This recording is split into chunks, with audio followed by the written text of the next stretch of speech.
전인권 씨가 부른 걱정 말아요 그대라고 하는 노래가 있습니다. 이건 찬양이 아니고 대중가요예요. 가사가 이렇습니다.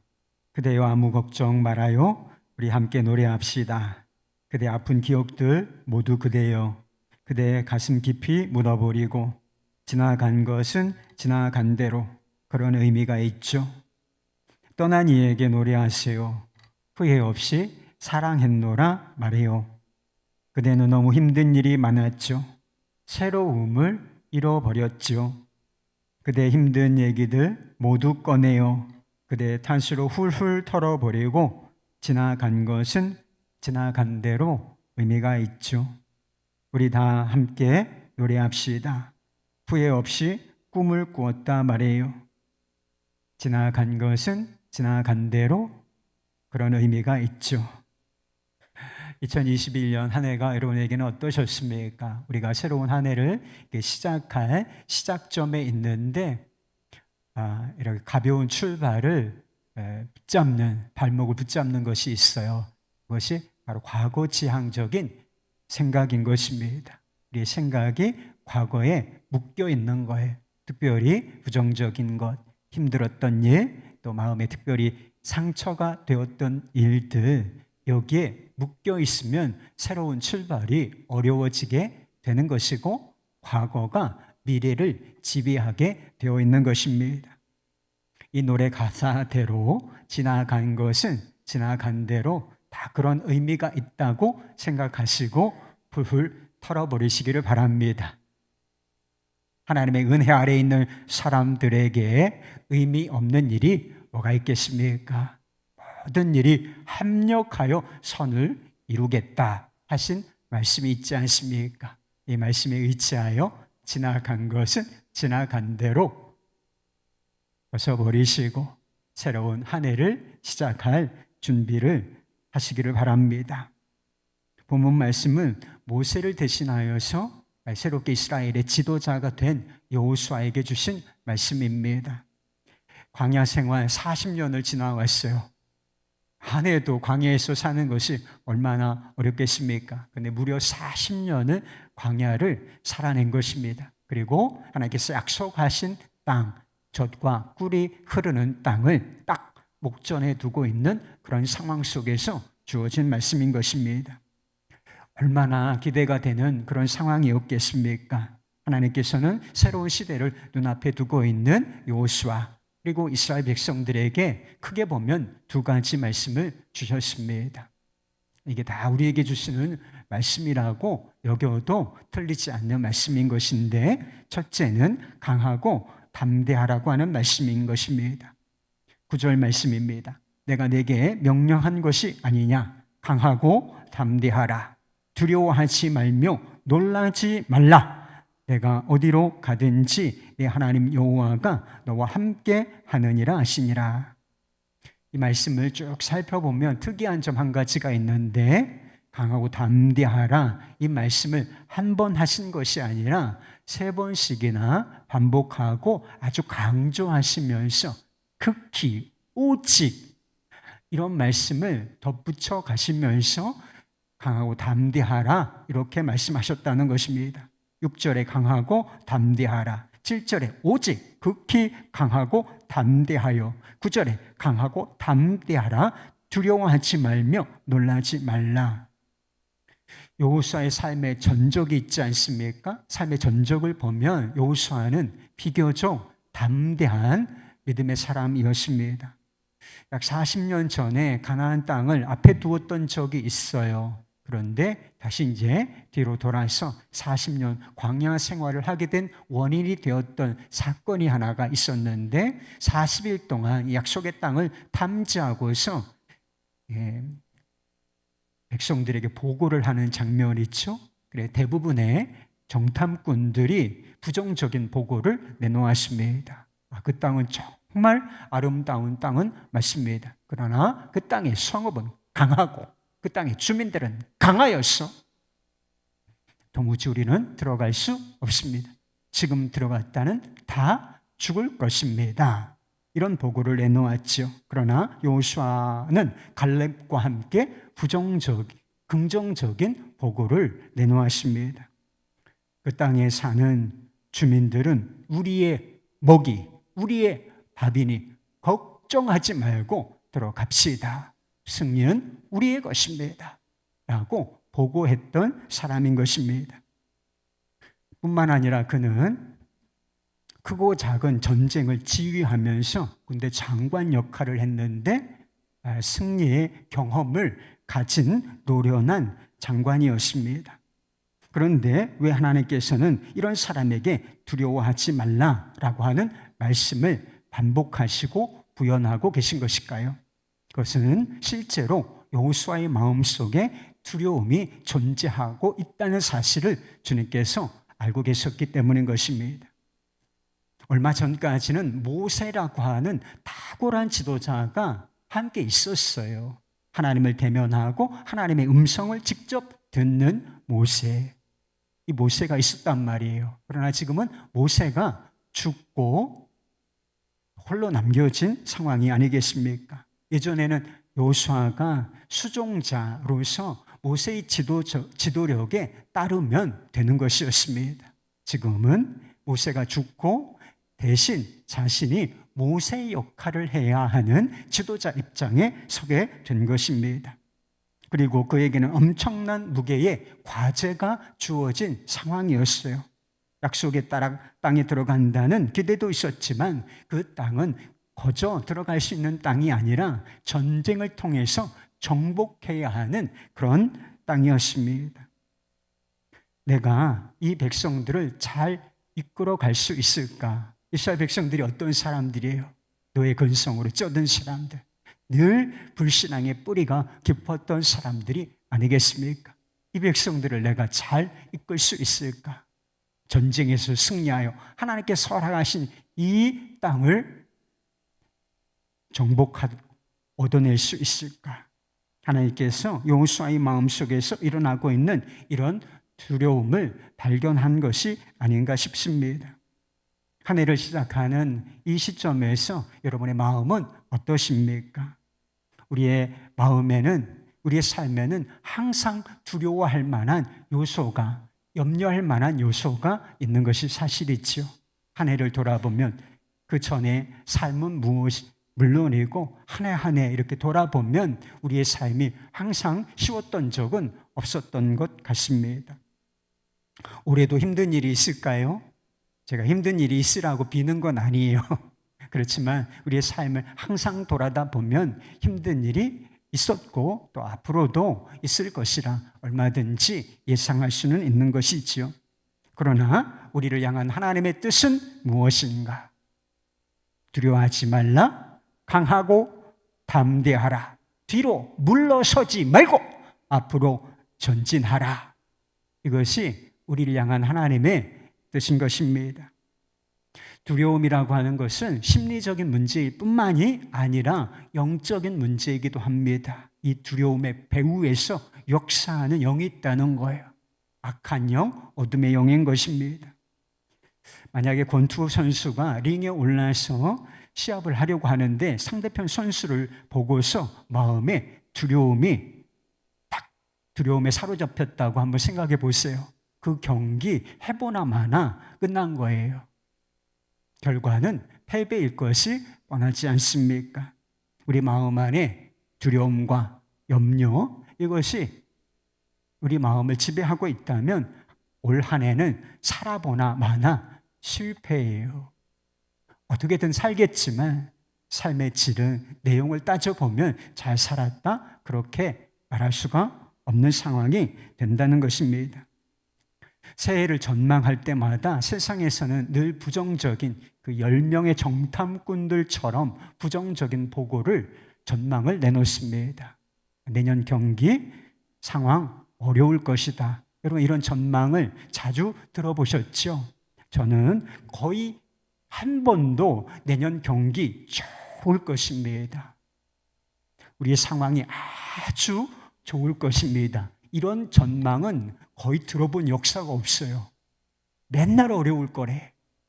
이래서 어렵고, 국제 유가가 올라서 어렵고, 환율이 어때서 어렵고, 내수가 어떻고, 이러면서 항상 어려울 것이다.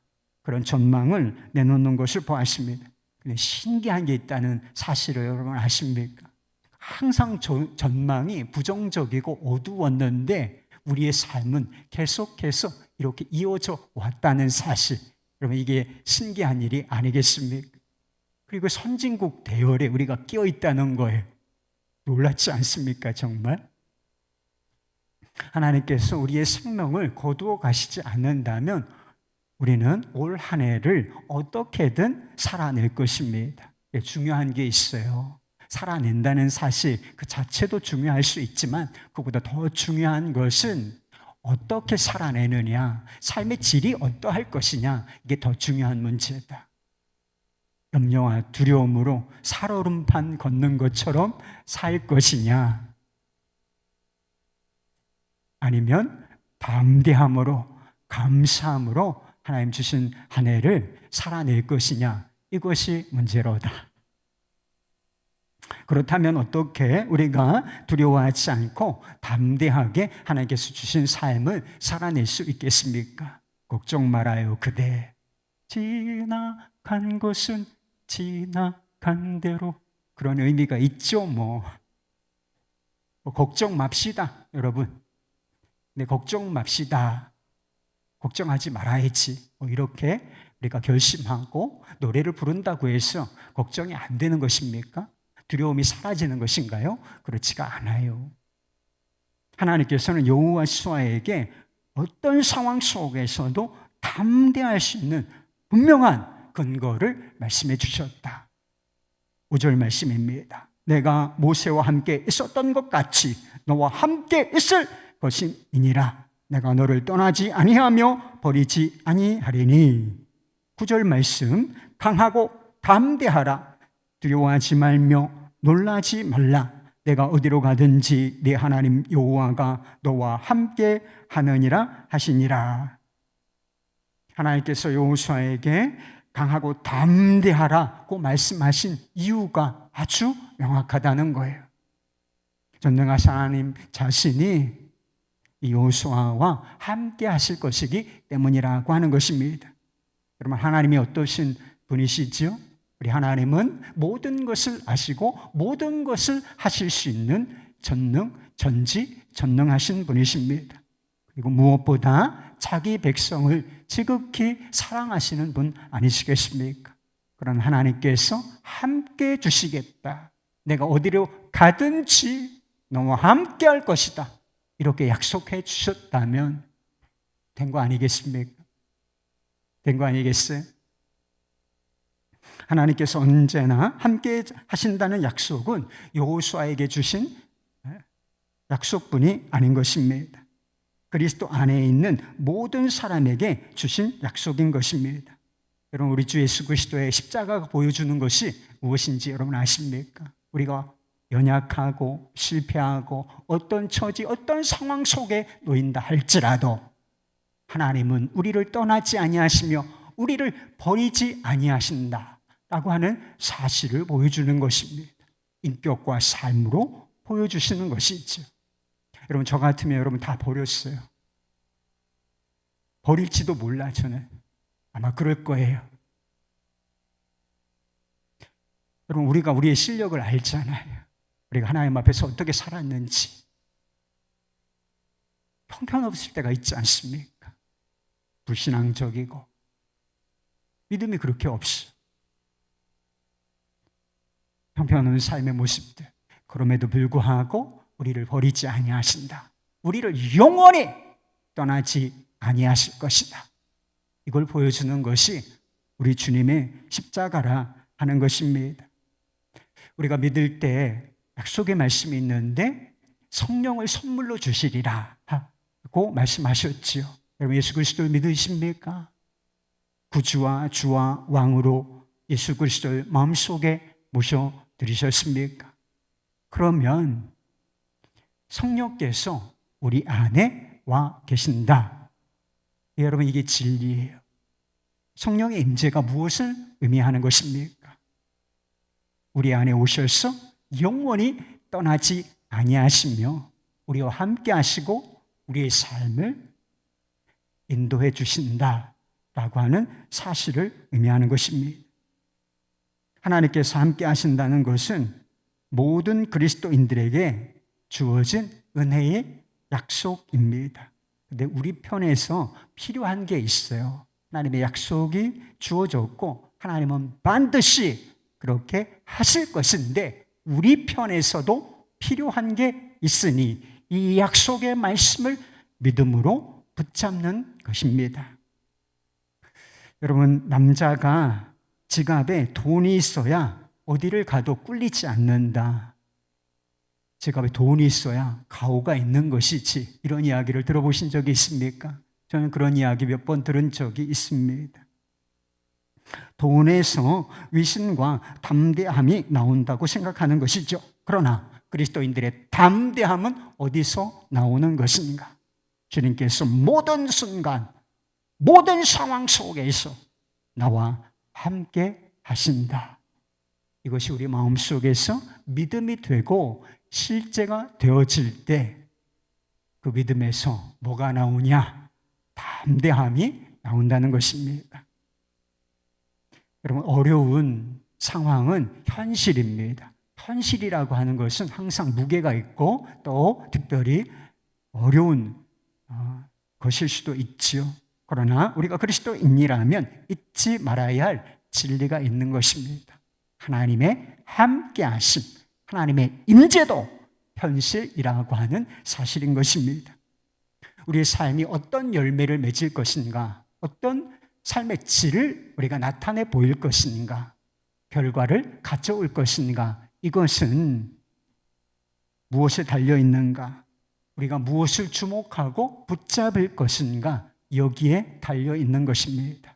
현실 그 자체를 주목하고 현실에 매여 현실 속에서 살 것이냐, 아니면 우리 마음속에 계시고 그 현실이라고 하는 상황 속에 역사하고 계시는 주님을 바라보고 주목하고 살 것이냐, 여기에 달려있다는 것입니다. 함께 하시는 주님을 주목하고 붙들어야 우리 마음속에 담대함이 생기고 현실을 이겨나갈 수 있는 힘이 생기는 줄 믿으실 수 있기를 바랍니다. 데이비드 리빙스턴이라고 하는 선교사님이 있는데 아프리카에서 선교하면서 평생을 바친 그런 분이십니다. 그가 16년 동안 아프리카에서 사역을 하다가 고국 영국에 돌아와서 한 대학에 초청을 받아 강연을 하신 적이 있다고 합니다. 그때 사람들이 이런 질문을 던졌다는 거예요. 어떻게 아프리카에 가서 16년 동안이나 당신이 견딜 수 있었습니까? 리빙스턴은 이렇게 대답했습니다. 하나님이 주신 두 가지 약속을 내가 분명히 믿었기 때문입니다. 첫 번째 약속의 말씀은 요한복음 14장 18절 말씀. 내가 너희를 고아와 같이 버려두지 않고 너희에게로 오리라. 두 번째는 마태복음 28장 20절 말씀. 내가 세상 끝날까지 너희와 항상 함께 있으리라. 저는 이 약속을 붙잡았고 주님은 이 약속을 신실하게 지키셨기에 16년 동안의 아프리카 생활이 아무 문제가 없었습니다. 그 척박한 땅 아프리카에서 16년 동안 선교사로 산다는 것이 얼마나 어려운 일이었겠습니까? 그런데 약속의 말씀에 대한 단순한 믿음이 모든 일을 감당해내는 원동력이었다. 이렇게 고백하고 있었던 것이지요.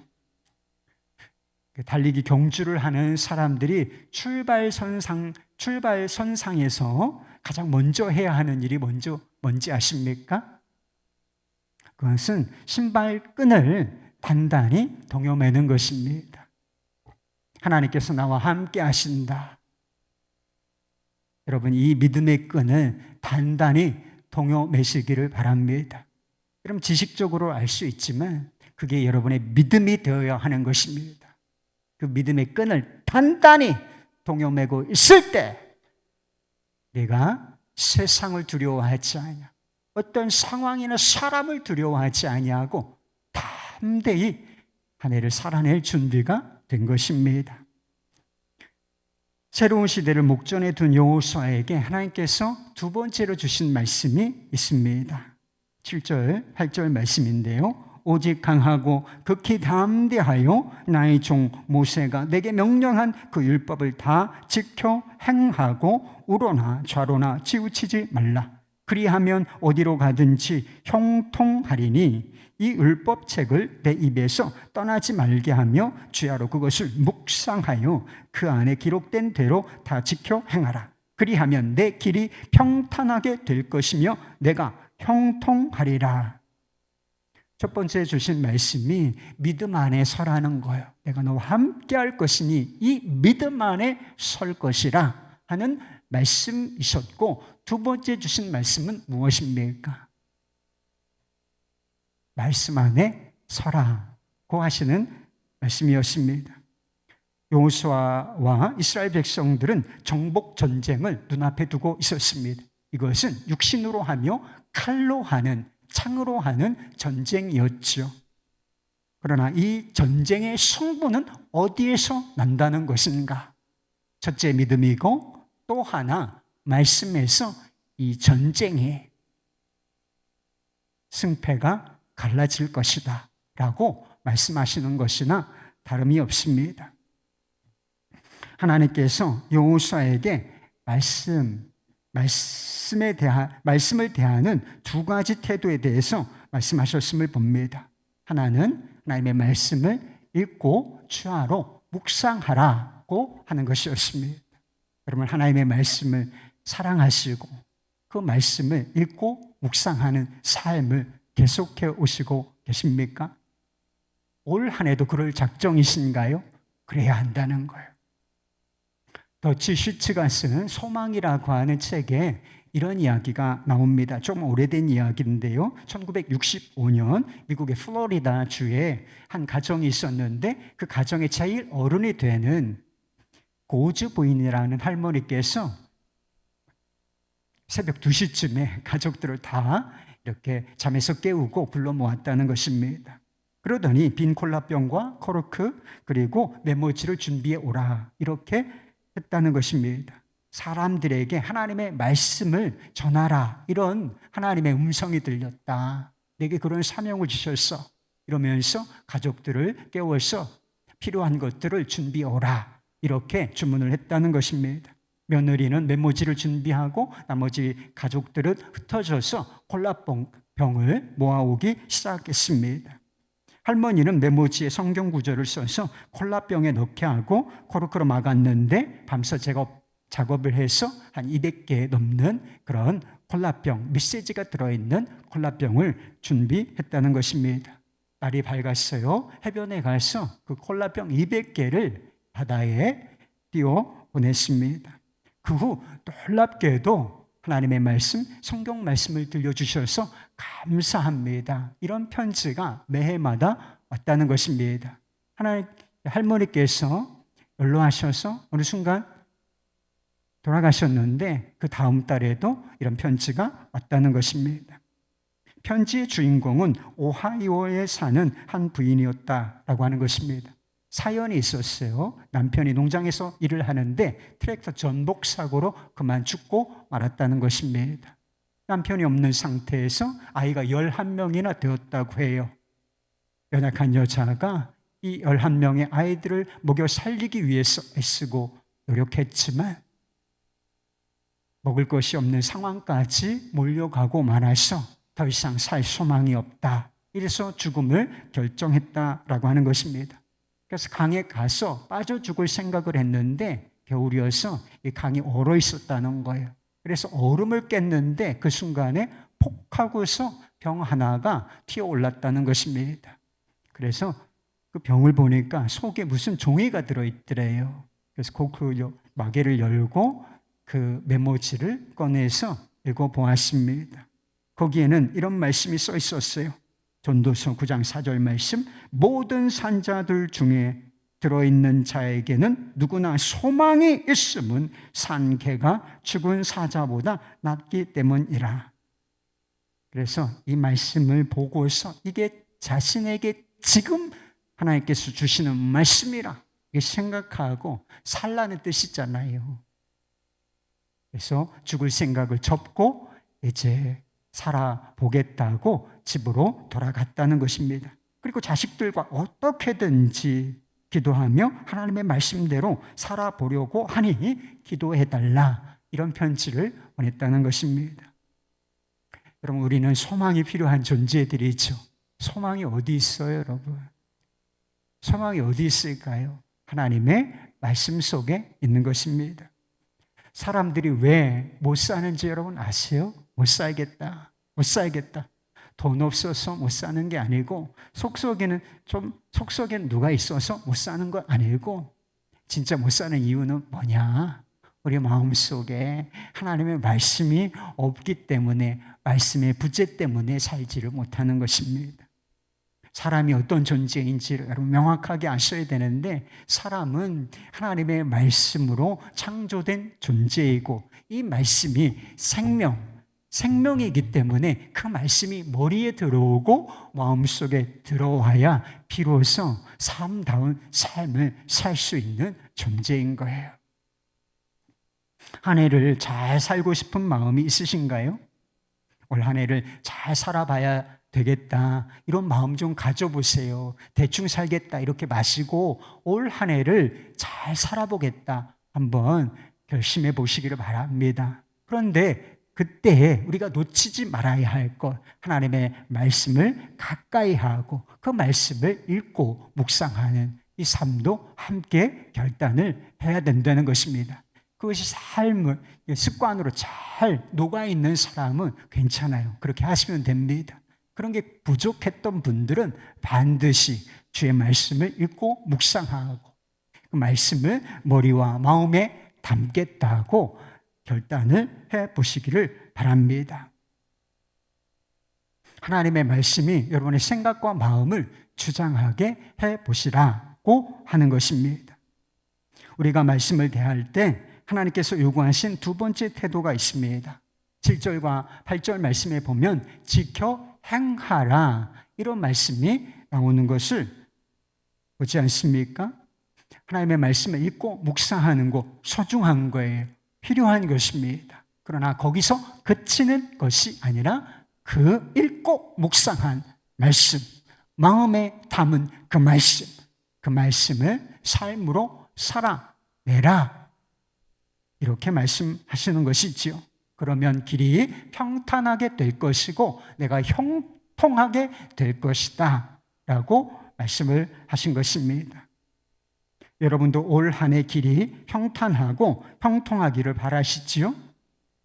그렇다면 말씀대로 살 결단도 하셨습니까? 사랑하라면 사랑하고, 용서하라 하시면 용서하고, 기도하라 하시면 기도하라는 말 하나님이 안 하셨어요? 성경에 얼마나 많이 있어요. 기도하라 하면 기도하시고, 감사하라면 감사하시고, 기뻐하라면 기뻐하시고, 거짓말하지 말고 진실하라, 거룩하라 하시면 그렇게 하겠습니다. 이렇게 좀 살아볼 결단을 하십니까? 우리의 문제는 형통하기를 바라지만 말씀에 순종하는 것에는 별 관심이 없다는 것입니다. 본문 말씀에 보면 하나님께서 분명히 이 두 개를 분리하지 않으셨다. 말씀을 읽고 묵상하고 순종하는 것과 평탄하고 형통하는 것, 이 두 개를 붙여서 말씀하고 계신데, 우리는 형통을 원하지만 말씀에 순종하는 것, 이거는 너무나 소홀히 하고 있는 것, 이것이 우리의 문제라 하는 것입니다.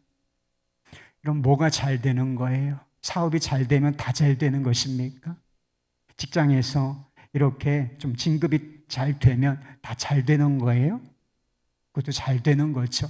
그러나 진정한 의미에서 잘 되는 것은 말씀대로 사는 것이 잘 사는 것이고 잘 되는 것입니다. 그럼 무엇이 실패이죠? 말씀에서 벗어나 내 마음대로 내 뜻대로 사는 것, 이게 실패예요, 여러분. 많은 사람들이 경제적으로 가난해지는 것, 조금 어려워지는 것을 두려워하는 것 같습니다. 고난, 또 삶에 다가오는 실패, 이것을 두려워하는 것 같습니다. 그러나 진정한 실패는 말씀을 떠나서 우로나 자로나 치우치는 것, 이것이 진정한 의미에서 실패라 하는 것입니다. 어떤 사람들 안에 이상한 믿음 한 가지가 있어요. 여러분 안에 이런 믿음이 없는지 한번 점검해 보시기를 바랍니다. 어떤 믿음이냐? 말씀대로 살 수 없다는 믿음이 있어요. 말씀을 듣지만 어떻게 다 말씀대로 살 수 있냐? 현실이라고 하는 것이 있는데 말씀대로 다 살 수 있는 것은 아니야. 이런 믿음을 가진 사람들이 있다는 것입니다. 이런 이상한 믿음을 가지고 있으니까 결과가 어떤가요? 예수님께서 내 믿음대로 될지어다, 이런 말씀하시지 않았습니까? 말씀대로 다 살 수는 없는 거야. 그걸 당연하게 여기고 믿음처럼 가지고 있으면 그 믿음대로 되는 거예요. 말씀대로 살지 못하게 되어 있는 것입니다. 그렇습니다. 우리 힘으로는 하나님의 말씀대로 온전히 살아낼 수가 없어요. 우리가 우리의 힘으로, 우리 의지로 하나님의 말씀대로 다 살아낼 수 있다면 예수님께서 이 땅에 왜 오셨겠습니까? 그리고 예수님께서 왜 우리 같은 존재를 위하여 십자가, 그 고난, 그 죽음을 맞이하셔야 했겠습니까? 우리 힘으로 안 되니까 예수님께서 자기 몸으로, 자기 삶으로, 자기 죽음으로 모든 것을 완성해 주시기 위하여 땅에 오셨고 십자가 지신 것입니다. 그러니 우리의 소망은 어디에 있는 것인가요? 우리 자신에게 있는 것이 아니라 오직 예수께, 오직 예수 그리스도, 그분의 십자가, 부활, 주님에게만 소망이 있는 것입니다. 그런데요, 우리가 동시에 잊어서는 안 되는 진리 한 가지가 있습니다. 우리를 위해서 사시고 우리를 위하여 죽으신 그 주님께서 우리가 하나님의 말씀에 순종하며 살기를 바라신다. 그렇지 않으시겠어요, 여러분? 내가 너희를 구원했으니 마음대로 살아도 돼. 그러실까요? 아니에요. 우리가 은혜 받은 자로서 하나님의 말씀에 순종하며 살기를 바라신다라고 하는 것입니다. 그 말씀에 순종함으로 구원을 받는 거 아니에요. 하나님의 사랑을 받고 인정받는 거 절대로 아니다. 구원받기 위해서 우리가 말씀에 순종한다면 그건 진짜 너무나 무거운 것이고 두려운 것이기도 한 것이지요. 순종 못했다간, 실패했다간 끝이니까. 그러나 그리스도인들의 순종의 토대는 은혜 위에 있다라고 하는 것입니다. 십자가의 은혜로 이미 구원을 받은 자로서, 하나님의 사랑을 충분히 받고 있는 자로서 그 사랑이 너무 감사하고, 우리도 주님을 사랑하는 마음으로 하나님의 말씀에 순종하는 것입니다. 그래서 사도 요한이 사랑에 대해서 말하면서 형제를 사랑하라고 했지요. 부담스럽습니까? 하나님의 이 계명, 이것은 무거운 것이 아니로다 라고 한 이유가 바로 거기에 있는 것입니다. 주는 완전합니다 라고 하는 찬양이 있어요. 가사가 이렇습니다. 주여, 우린 연약합니다. 우린 오늘을 힘겨워합니다. 주 뜻 이루며 살기엔 부족합니다. 우린 연약합니다. 주여, 우린 넘어집니다. 오늘 하루 또 실수합니다. 주의 긍휼을 구하는 죄인입니다. 우린 주만 바라봅니다. 한없는 주님의 은혜 온 세상 위에 넘칩니다. 가릴 수 없는 주 영광 온 땅 위에 충만합니다. 주님만이 길이오니 우린 그 길 따라 갑니다. 그날에 우리를 이루실 주는 완전합니다. 이 노래 찬양의 가사대로 우리는 불완전하고 정말 연약하죠. 넘어지고 실패하는 그런 존재들이 아니겠습니까? 그러나 우리가 믿는 하나님이 어떤 분이신가를 주목해야 돼요. 우리 하나님은 완전하신 분이고, 우리 하나님은 사랑과 은혜와 긍휼이 풍성하신 분이시다. 진실한 마음으로 하나님의 말씀에 순종하고자 하는 사람들도 넘어지고 실패할 수 있습니다. 왜? 아직 우리는 연약하니까.